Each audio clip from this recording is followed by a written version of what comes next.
Ilang oras na lang mayroon ng Iran para sundin ang kondisyon ng Estados Unidos na buksan na ang Strait of Hormuz. Kung magmamatigas daw ito, ang Tehran magiging impyerno. Narito ang agenda report ni Laika Cuevas. Buo ang paniwala ni US President Donald Trump na suportado ng Diyos ang opensiba ng Israel at Amerika laban sa Iran. I do, because God is good, because God is good, and God wants to see people taken care of. God doesn't like what's happening.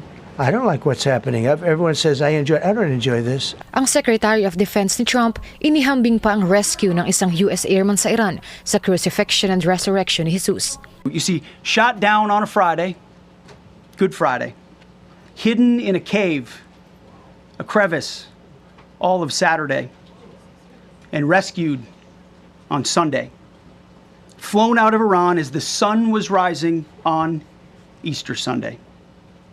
A pilot reborn, all home and accounted for, a nation rejoicing. Pero hell ang pangako nila sa Tehran kung hindi pa rin ito bubuksan ang Strait of Hormuz. They have till tomorrow.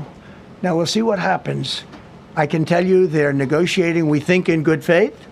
We're going to find out. We're getting the help of some incredible countries that want this to be ended because it affects them also. A lot of people are affected by this. But we're giving them till tomorrow, 8 o'clock Eastern Time. And after that, they're going to have no bridges. They're going to have no power plants. Nasa ika-6 na linggo na ang giyera sa Iran.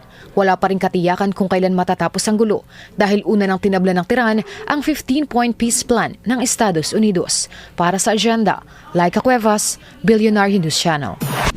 Manatiling nakatutok sa Billionaire News Channel. Sumubaybay sa aming social media accounts at mag-subscribe sa aming YouTube channel para sa mga bago at eksklusibong balita.